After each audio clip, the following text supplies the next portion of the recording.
Bagi kita ya mahasiswa Kristen, tujuan pertamanya adalah saya mau tahu ya karunia yang Tuhan berikan kepada saya itu apa. Orang Kristen harus punya ambisi. Ambisinya adalah Tuhan kalau memberikan saya karunia, jangan sampai ada karunia yang tersia-siakan. Tuhan untuk dilayani, uang untuk dipakai. Ya jangan sebaliknya, uang untuk dilayani nih, Tuhan untuk dipakai untuk supaya uang kita bertambah banyak, uang kita tidak kemalingan. Bagaimana seharusnya kita melihat secara proper prosperity yang betul-betul Allah janjikan? Saya sebagai pendeta berhak mengatakan jangan batasi saya dengan Alkitab. Pak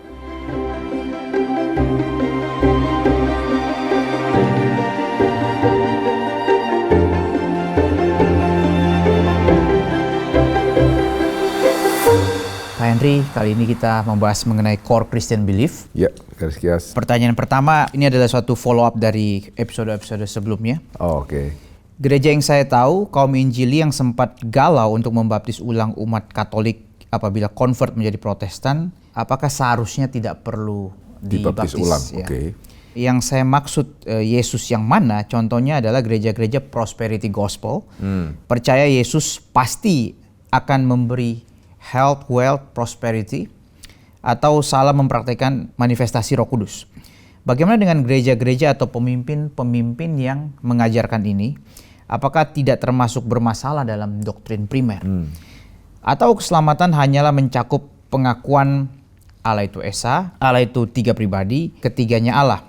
Dan doktrin primer bukankah maksudnya dasarnya adalah pengakuan iman Nikea dan Kalsedon?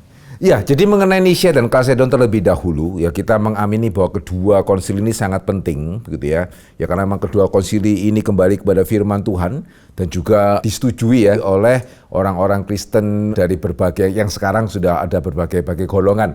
Ya jadi orang Katolik juga terima, orang Protestan juga terima, kemudian karismatik juga terima, Ortodoks juga terima dan seterusnya.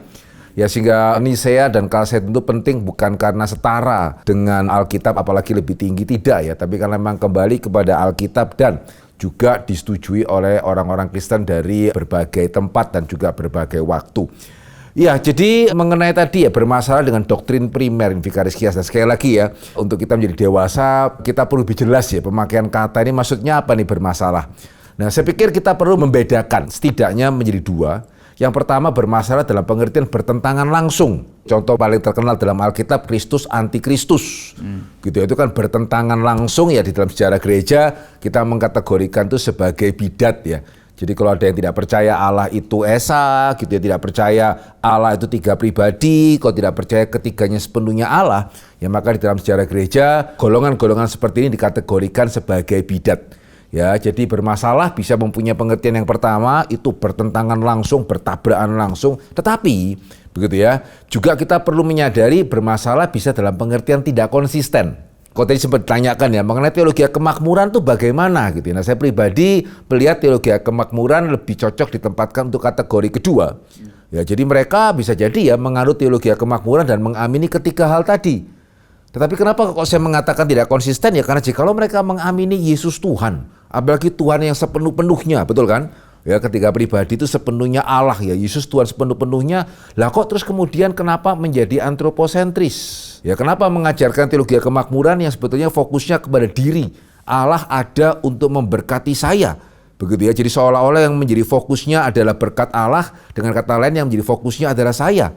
Ya harusnya kalau kita itu memang mengamini Yesus Tuhan, saya ada untuk Tuhan. Ya jadi yang saya beberapa kali juga katakan dalam forum fokus ini, ya Tuhan untuk dilayani, uang untuk dipakai. Ya jangan sebaliknya, gitu ya, uang untuk dilayani nih, Tuhan untuk dipakai untuk supaya uang kita bertambah banyak, uang kita kemudian tidak kemalingan dan seterusnya begitu. Ya sehingga dalam hal-hal seperti ini kita melihat tidak konsisten. Dan yang saya khawatir ya seringkali mereka yang mengajarkan teologi kemakmuran, karena teologi itu akan berdampak ke berbagai hal nih Vicaris Kias. Ya jadi mereka yang mengajarkan teologi kemakmuran, at least saya pernah bertemu dengan beberapa bahkan hamba Tuhan yang ya kalau pengajaran Alkitab ini jemaat nggak suka ya kita buat yang suka. Gitu ya, karena intinya ya apa yang jemaat itu suka. Bukan apa yang Tuhan itu, atau at least pertama-tama apa yang jemaat itu suka, baru kemudian mungkin nanti kesekian kalinya itu urutan kesekian apa yang Tuhan itu suka. Nah dalam hal seperti ini saya melihat tidak konsisten gitu ya dengan pengakuan mereka bahwa Yesus itu adalah Tuhan, kita itu adalah hamba-hamba Tuhan. Kita mestinya berani memikul salib untuk Tuhan begitu, bukannya kemudian Tuhan yang mesti hanya sekedar memikul salib untuk kita gitu. Ya, jadi bukan supaya Yesus miskin, supaya kita itu kaya gitu ya, tapi supaya kita juga berani memikul salib seperti Kristus. Nah, untuk yang kategori kedua ini, ya saya rasa kita perlu menghindari dua ekstrim. Ya, yaitu yang pertama menganggap tidak apa-apa. Ya, karena kan nggak sampai bertentangan langsung dengan doktrin primer, tapi juga yang ekstrim kedua saya rasa juga mesti hati-hati ya, menyamakan ya dengan yang bertentangan langsung dengan doktrin primer. Saya rasa dua-dua ini ekstrim yang kita harus hindari gitu ya. Jadi sama seperti ya kalau kita mencari pasangan yang sempurna ya nggak akan dapat. Tapi bukan berarti karena nggak ada pasangan sempurna maka semua pasangan yang nggak sempurna itu sama, juga tidak. Ya, sehingga sebetulnya di Vikaris Kias ya, kalau doktrin gereja kita dan juga tata gereja kita itu jelas, saya rasa praktek bergereja yang sehat sudah bisa menghindarkan kita dari dua ekstrim tadi. Jadi misalnya, ya tadi saya mengatakan ya, jadi jangan dua ekstrim ya, jangan menganggap kesalahan kedua itu tidak apa-apa, hanya kesalahan pertama yang serius gitu ya. Tapi juga jangan menyamaratakan. Nah, menurut Vikaris Kias ya, bagaimana secara konkret ketidakekstriman itu dinyatakan di dalam praktek kita bergereja. Bagaimana cara kita menyatakan bahwa jangan disamakan loh ya, yang tidak konsisten jangan disamakan dengan yang tabrakan langsung, tapi juga jangan dianggap tidak apa-apa.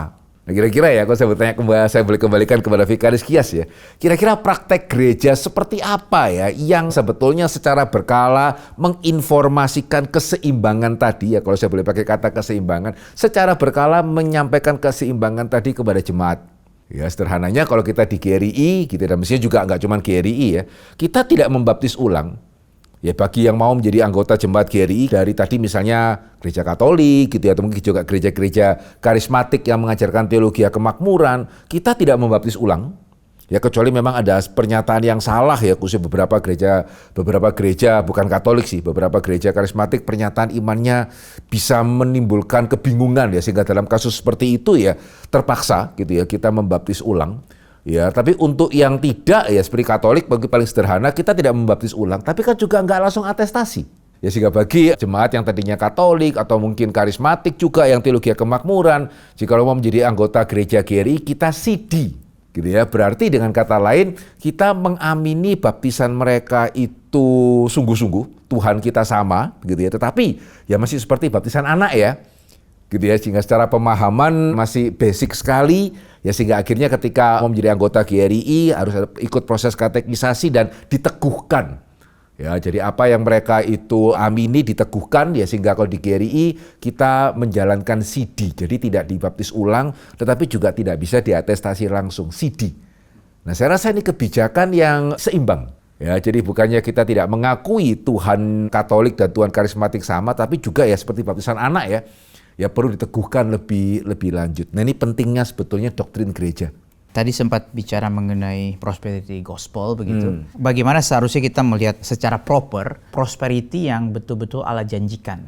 Mereka itu juga pakai ayat-ayat, mereka tafsirkan sendiri begitu. Tapi bagaimana dengan janji Allah mengenai misalnya kesejahteraan, perkembangan, human flourishing, itu kita gimana approve itu tanpa jatuh kepada prosperity gospel? Wah, ini pertanyaan yang menarik ya, karena memang kadang-kadang kita menemukan jemaat juga kadang-kadang hamba Tuhan yang malah takut bicara mengenai berkat. Iya.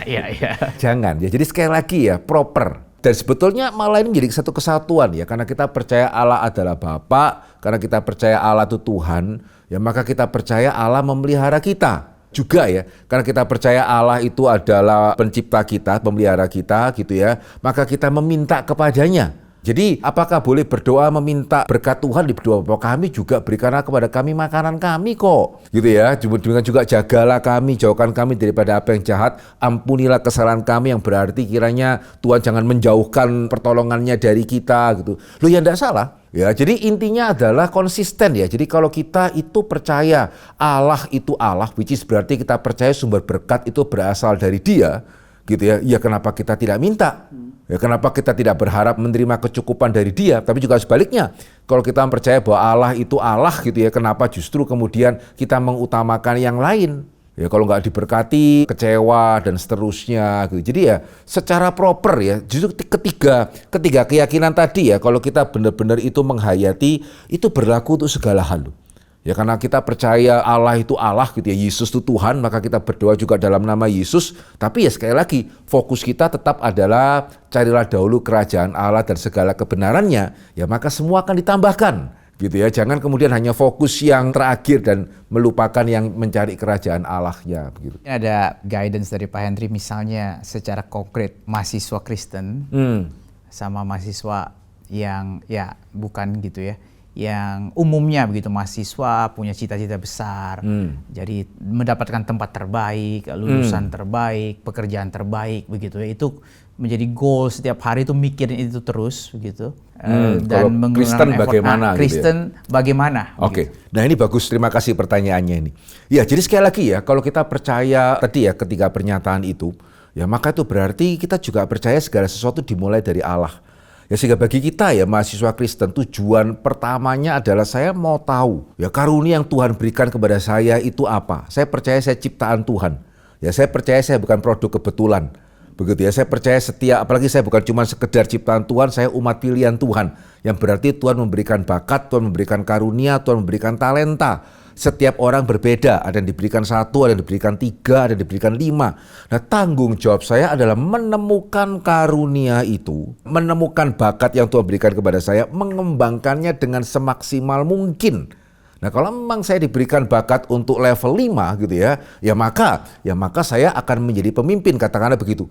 Tapi kenapa saya akan menjadi pemimpin? Bukan karena saya memimpikan jadi pemimpin, tapi karena itu bagian dari tanggung jawab saya, diberikan Tuhan banyak. Which is berarti saya juga dituntut banyak. Orang Kristen harusnya mempunyai satu pendekatan yang juga bukan aneh ya. Kalau Kristen berarti harusnya semua hanya boleh bercita-cita menjadi karyawan. Ya tidak loh, karuniamu apa?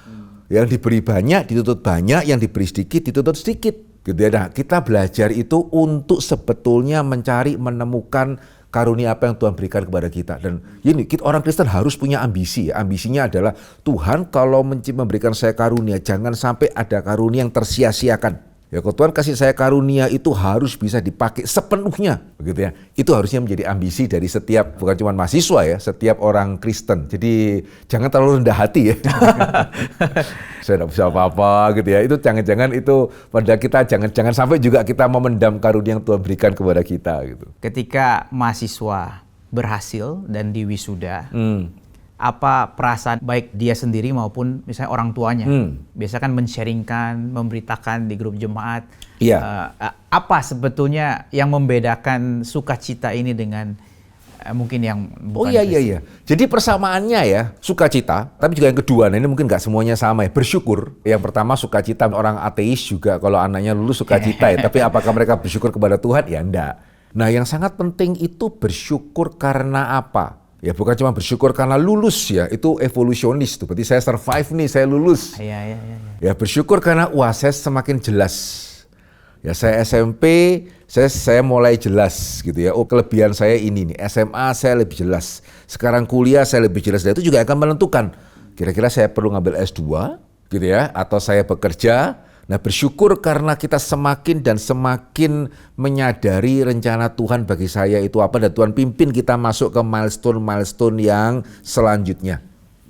Begitu ya. Jadi ya harus bersukacita, harus bersyukur, tapi yang penting karena apa nih? Kalau cuma sekedar karena survive ya bedanya kita sama evolusionis itu apa? Survival of the fittest begitu. Biasa kita bersyukur bilang semua karena anugerah Tuhan, biasa begitu. Iya. Tapi kan kita juga tahu dalam prosesnya kan kita penuh effort begitu. Nah iya. Nah bahasa apa sebetulnya yang lebih cocok begitu? Apakah tetap ini semua karena anugerah Tuhan begitu? Seolah-olah bisa tanpa effort kita, seolah-olah begitu.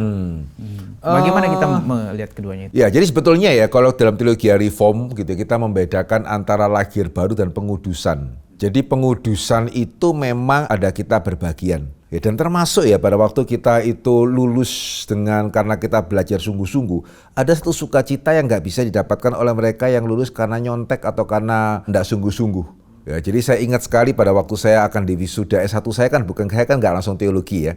S1 saya itu kan manajemen. Nah saya ingat pada waktu wisuda kan kita harus ngambil jubah tuh gitu ya. Nah di belakang saya mahasiswa lain yang saya nggak kenal. Mereka sering bicara, ini mau lulus ya, gimana perasaanmu? Ya biasa saja lah. Saya juga nggak sengaja dengar ya karena mereka ngomong di belakang saya persis gitu ya. Jujur saya agak merasa kasihan tuh. kamu di sini 4 tahun kuliah kok ya biasa saja ya, berarti ini kuliahnya gimana ini? Dan ini juga saya bersyukur kepada Tuhan ya, bahwa setelah saya ngelihat semua proses kuliah kok ya puji Tuhan ya, saya nggak kemudian kesan saya hanya biasa saja gitu. Ya, jadi harusnya itu berjalan bersama-sama ya, termasuk kita bersyukur ya bisa menjadi proses kuliah dengan baik, kita bisa mengerjakan ujian dengan baik, dan harusnya itu yang akan bermakna ya, bermakna di dalam hidup kita gitu. Doktrin bahwa orang pilihan tidak mungkin hidup dalam dosa. Kalau maknanya melakukan dosa yang sama berkali-kali, bagaimana dengan Rafi Zacharias? Oke. Kasusnya bukan asumsi tapi ada investigasi resmi. Kita tidak tahu faktanya dia dipilih atau tidak, tapi secara teori apakah dia masih tergolong orang pilihan. Sampai wafat tidak menyangkal iman, berbeda dengan Charles Templeton yang murtad. Kalau Rafi tetap diyakini orang pilihan, padahal bertahun-tahun kejahatan seks dalam spa miliknya, maka iman tidak mesti progresif, bisa juga degresif.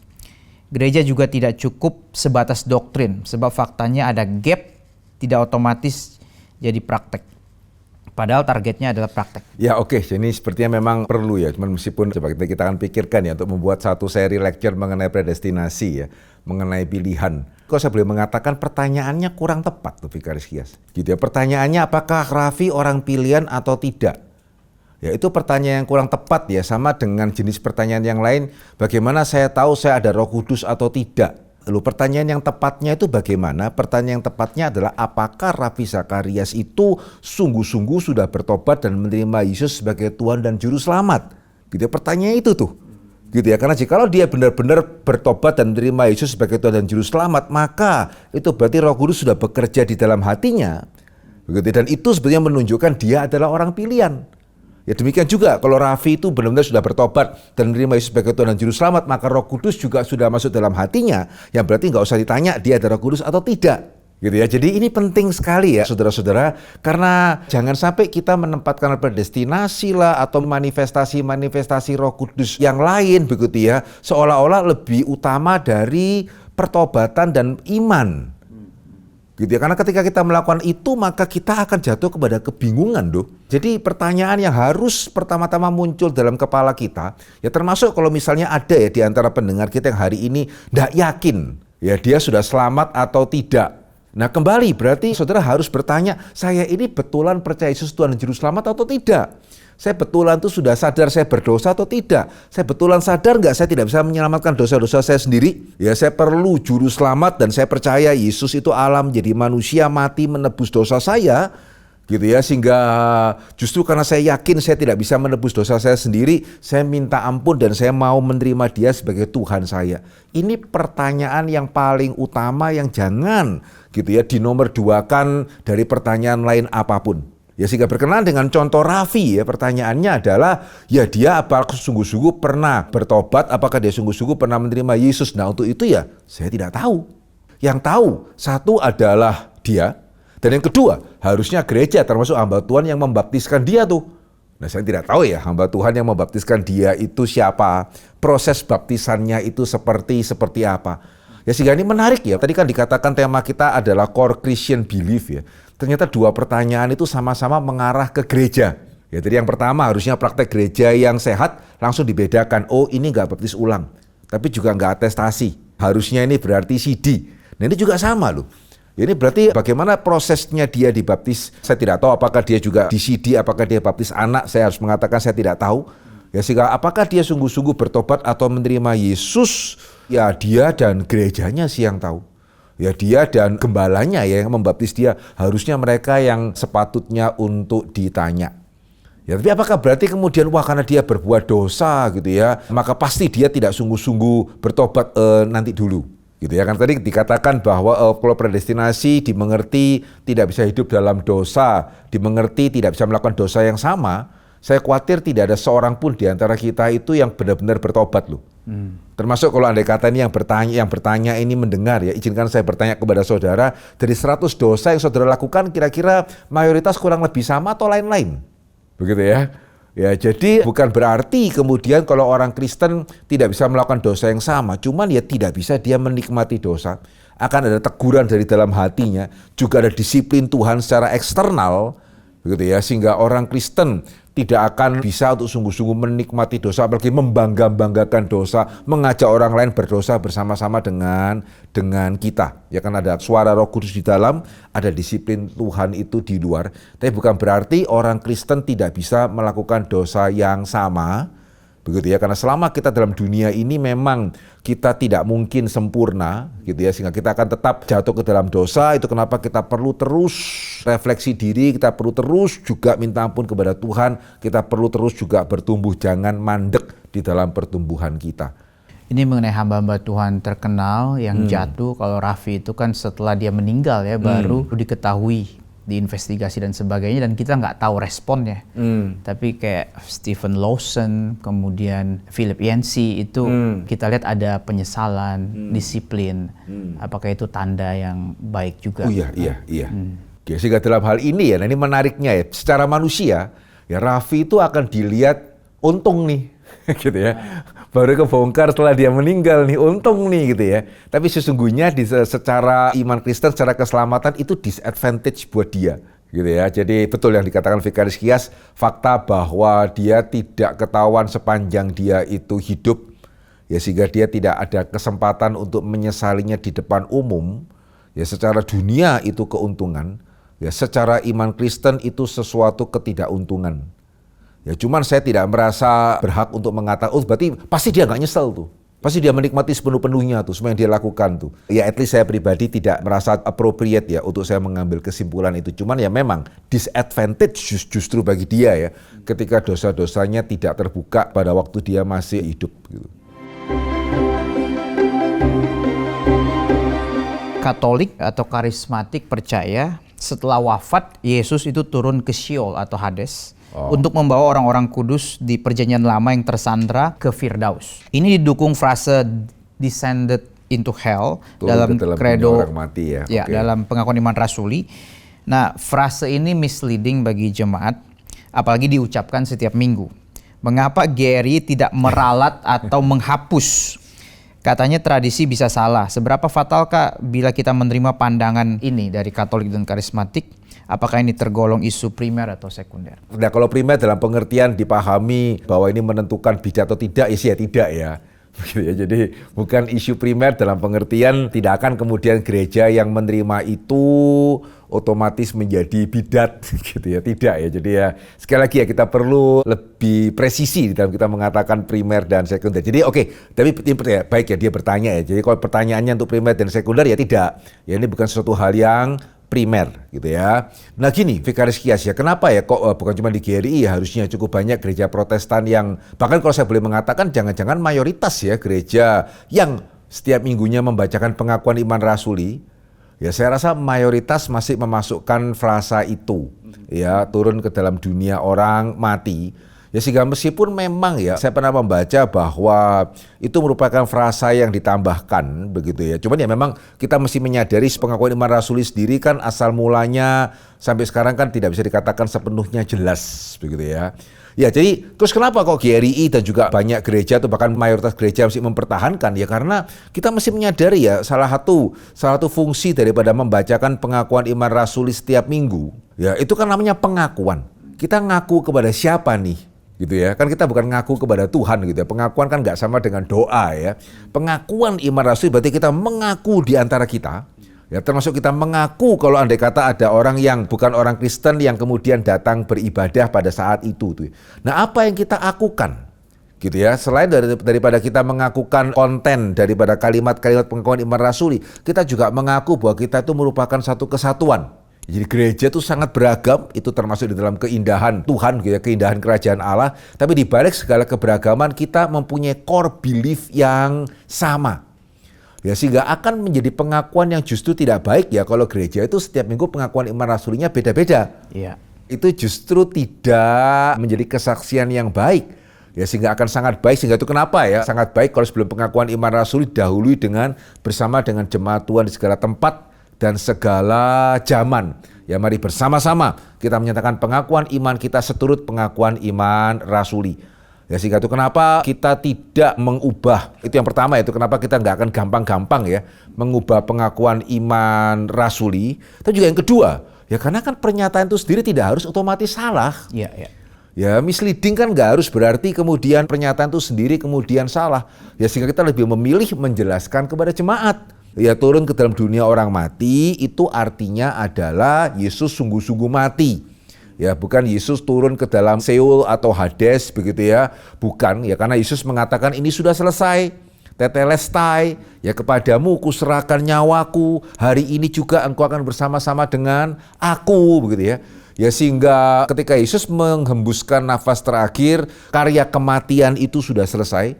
Tidak perlu Yesus menanggung hukuman lebih lanjut. Yang perlu adalah dia bangkit dari antara orang mati, menunjukkan bahwa dia mati bukan karena dia sendiri berdosa ya, tapi karena dia menebus dosa daripada setiap kita yang percaya kepadanya. Itu kenapa tidak tepat, memang kita juga tidak setuju kalau Yesus dikatakan turun ke dalam neraka atau kemanapun gitu ya. Tetapi sekali lagi, ya pernyataan itu sendiri tidak harus ya berarti Yesus masuk ke neraka. Nah gereja bisa menjelaskan itu ya dan tidak harus mengubah kalimatnya. Ini kita pernah bahas ya Pak ya mengenai Yesus turun ke dalam kerajaan maut ya. 2 Petrus. Iya, maksudnya dia kan betul-betul turun. Betul-betul mati kan? Iya mati gitu, terus ke underworld gitu kan. Tapi bukan memang di Petrus tulisannya menginjili, tapi kita lebih. Nah kalau menginjil itu kan dalam pengertian memproklamasikan justru pada waktu dia naik ke surga. Ya jadi bukan pada waktu dia ke underworld loh. Underworld dalam pengertian dia orang mati sih ya iya, Yesus benar-benar mati gitu ya, tubuhnya dikubur itu ya. Jadi sebenarnya pada waktu Yesus dikubur gitu ya. Nah dia turun ke dalam dunia orang mati dalam pengertian dia betul-betul dikuburkan gitu. Saya lupa bukunya siapa itu yang membahas mengenai underworld itu secara metafisika itu seperti apa gitu. Pembedaan Sheol, Hades, kemudian Paradise, bahkan ada Tartarus. Begitu. Nah biasanya ya itu kita pakai untuk membedakan neraka sebelum dan sesudah kedatangan kedua. Ya juga surga sebelum dan sesudah kedatangan kedua. Ya kita pakai istilah aja gitu. Kalau sekarang orang yang mati di dalam Tuhan itu di Firdaus, tapi nanti itu surga dalam pengertian Firdaus juga surga sih, tapi dibedakan dari surga dalam pengertian nanti benar-benar langit dan bumi yang baru begitu. Sama Hades dengan Seol juga Hades dengan Gehenna ya juga dibedakan seperti itu. Karena biasanya ayat yang dipakai itu yang Lazarus ya, perumpamaan. Ya alam maut. Jadi alam maut ya kita pakai kata alam maut untuk menerjemahkan bahasa Indonesia dari Hades. Mungkin itu dari situ kan itu salah satu ayat yang dipakai untuk menggambarkan ada koneksi. Ada koneksi, tapi ada jurang yang besar antara orang benar sama orang yang tidak benar. Satu di Paradise bersama Abraham, satu yang orang kaya di alam maut. Tapi mereka kok bisa komunikasi begitu. Nah, apakah ini kita karena perumpamaan maka kita nggak pakai sebagai faktual atau memang itu faktual maka dijadikan perumpamaan? Nah saya pikir ya dalam hikmat bijaksana Tuhan ya sengaja mengaburkan akan hal itu. Jadi sejauh mana itu karena merupakan perumpamaan itu tidak sungguh-sungguh, kita harus mengatakan bahwa at least saya harus mengatakan bahwa ada ambiguitas di sana. Ya jadi saya juga belum pada posisi pasti itu perumpamaan. Oke. Begitu ya, maka itu pasti nggak jadi seperti itu gitu ya. Nah ini yang perlu diselidiki lebih lanjut. Tapi saya juga nggak akan mengatakan bahwa itu pasti harafiahnya ngomong-ngomong gitu ya. Minta air gitu ya juga enggak gitu. Tapi persisnya seperti apa begitu. Nah saya percaya dalam hikmat bijaksana Tuhan ya itu memang bukan kebetulan kalau tidak sejelas seperti yang kita inginkan. Siapakah yang dimaksud dengan bapak-bapak gereja? Apa tugas dari bapak-bapak gereja? Sebuah tafsiran apakah akan difilter melalui suatu wadah? Apakah bapak gereja ini hanya sebuah eksklusivitas? Mengapa masih ada aliran atau denominasi dan teologi yang masih tidak sesuai dengan kristologi, misalnya Saksi Yehova, Mormon, Scientology? Bapak-bapak gereja ya itu sederhananya adalah ya mereka yang melayani di masa awal ya, khususnya setelah para rasul. Gitu ya, beberapa contoh yang misalnya kita bisa lihat ya, itu seperti Clement ya, dia melayani di Roma, kemudian Ignatius dia melayani di Antioquia, kemudian Polikarpus dia melayani di Smyrna, gitu juga Papias di Hierapolis. Nah ini adalah mereka yang memimpin gereja, teolog juga, dan memang mereka mempunyai pengaruh ya pada waktu. Jadi ya setiap gereja kan ada kepenatuan atau pemimpin masing-masing, tapi kan memang tidak semua mempunyai pengaruh yang sama, juga kan nggak semua gereja itu sama-sama berpengaruhnya. Ya sehingga seringkali yang digolongkan bapak gereja adalah ya mereka yang melayani di gereja-gereja yang berpengaruh dan mereka sendiri juga dari tulisannya begitu ya itu menjadi berkat dan diterima juga oleh gereja-gereja yang lain. Jadi sederhananya bapak gereja itu ya mereka yang melayani di gereja setelah para rasul dan setelah itu juga biasanya masih dikenakan dengan bapak gereja abad kedua, abad ketiga, abad yang keempat. Kalau ditanyakan apakah itu eksklusivitas begitu ya? Ya eksklusivitas dalam pengertian waktu sih ya iya gitu. Jadi mereka tinggal di abad pertama, hidup abad kedua, abad ketiga gitu ya. Sehingga bapak gereja ya saya nggak tahu ya apakah saya belum pernah ketemu bapak gereja abad 10 misalnya gitu ya. Ya bapak gereja biasanya abad keempat gitu ya sampai abad keempat. Ya eksklusivitas dalam pengertian itu iya. Ya tapi apakah berarti kemudian segala tafsiran mesti dilihat dari wadah mereka? Nah ini tergantung wadah itu apa. Kan dalam teologi reform tetap ya kita tidak melihat tulisan bapak gereja itu setara dengan Alkitab. Maksudnya apa nih? Tetapi ya karena kita melihat bagaimana mereka juga ya pendapat-pendapat mereka juga dan mereka juga cukup dekat apalagi tadi yang saya ngomong ya yang di awal tadi seperti Papias gitu ya, Polikarpus, ada relasi juga dengan Rasul Yohanes gitu ya. Ya tentunya pendapat-pendapat mereka harus kita pertimbangkan. Ya, jadi nah ini yang seringkali saya mengatakan kepada mahasiswa juga ya, andai kata misalnya saya berbeda pendapat dengan Calvin. Ya, apakah berarti semua tafsiran saya mesti dilihat dari wadah Calvin, dia pasti benar, saya pasti salah? Tidak. Ya, tapi juga tidak cukup. Ini juga perlu kita pertimbangkan sama-sama ya. Jadi tentunya dia nggak tentu benar, saya nggak tentu salah. Ya juga, tapi juga jangan, oh berarti kemungkinannya apa? Calvin salah, saya benar. Gitu ya. Oh atau kemungkinan ketiga, dua-dua benar. Atau kemungkinan yang keempat, dua-dua salah. Seringkali kan kemungkinannya 4 ini. Nah saya berkali-kali mengatakan kita harus lihat kemungkinan kelima, gitu ya. Kita harus lihat kemungkinan yang kelima. Loh apa? Kan sudah semuanya 4 itu tidak. Ada kemungkinan kelima ya. Calvin lebih mungkin benar. Saya lebih mungkin salah. Ya karena dia belajar lebih banyak dari saya. Gitu ya. Ketika saya berbeda pendapat dengan dokter jantung saya, gitu ya, sangat sombong ya kalau saya mengatakan bahwa ya dia mungkin benar, saya mungkin salah, saya mungkin benar, dia mungkin salah. Ya kalau gitu ya ngapain ke dokter? Ya mesti asumsi kita adalah dia lebih mungkin benar, saya lebih mungkin salah. Sehingga ketika saya tidak yakin dengan seorang dokter atau dokter jantung saya cari dokter jantung yang lain. Ya bukan saya putuskan berkenaan dengan hati saya sereknya di mana. Saya cari dokter yang lain yang kira-kira sepantaran. Nah, harusnya gitu. Gitu ya, jadi sama seperti itu juga kita melihat bapak-bapak gereja, ya bukan berarti mereka pasti benar, kita pasti salah. Cuman suatu kesombongan ya, kalau kita menganggap kita sejajar dengan bapak-bapak gereja. Ya sehingga saya rasa pendekatan yang sehat dan bertanggung jawab gitu ya, mereka lebih mungkin benar, kita lebih mungkin salah. Ya kan ada banyak faktor yang mengarah ke sana begitu. Kalau lihat dalam sejarah begitu Pak, dari bapak-bapak gereja gitu timur dan barat mempengaruhi gereja barat dan timur ya. Lalu kalau reformasi itu kan di barat connect banget dengan bapak-bapak gereja juga. Bagaimana dengan gereja-gereja yang baru muncul misalnya abad ke-20? Apakah mereka itu yang bukan Katolik, bukan Protestan, yang baru lahir gitu dan mengklaim dari Roh Kudus gitu? Mereka sepertinya saya nggak tahu ya, tidak mengandalkan tradisi. Oke. Oke, nah kalau seperti ini Vikaris Kias ya, saya tetap melihat yang pertama, kecuali memang mereka bidat. Kalau tidak, gitu ya, at least mereka kan bukan dari kecil membentuk gereja sendiri gitu ya. Oh iya. Dan sebetulnya penafsiran Bapak gereja juga sudah membentuk gereja itu sehingga begitu orang di dalam gereja aja. Ya kayak tadi misalnya gitu ya, menerima pengakuan iman rasuli gitu ya, kemudian juga percaya Yesus Tuhan dan Juru Selamat gitu. Jadi harapan saya core Christian belief-nya, ya core Christian belief mereka itu tetap kembali kepada Alkitab, termasuk juga kembali kepada ajaran bapak-bapak gereja yang benar. Ya meskipun memang gitu ya bahayanya ketika kemudian mereka mulai mengatakan saya mendengar dari Roh Kudus, bahkan bukannya nggak perlu kembali kepada bapak gereja, ada yang mengatakan even Alkitab juga nggak harus dia itu dibatasi oleh Alkitab. Dan saya harus mengatakan kepada pendengar kita gitu ya, kepada saudara-saudara harus hati-hati. Ya kan sekali lagi ya saudara, kita itu menjadi anak Tuhan ya, bukan kita menjadi hamba pendeta. Ya ketika saudara merasa bahwa oh hamba Tuhan saya lebih benar dari Alkitab, saudara jangan pakai nama Kristen loh. Ya pakai nama pendetanya aja.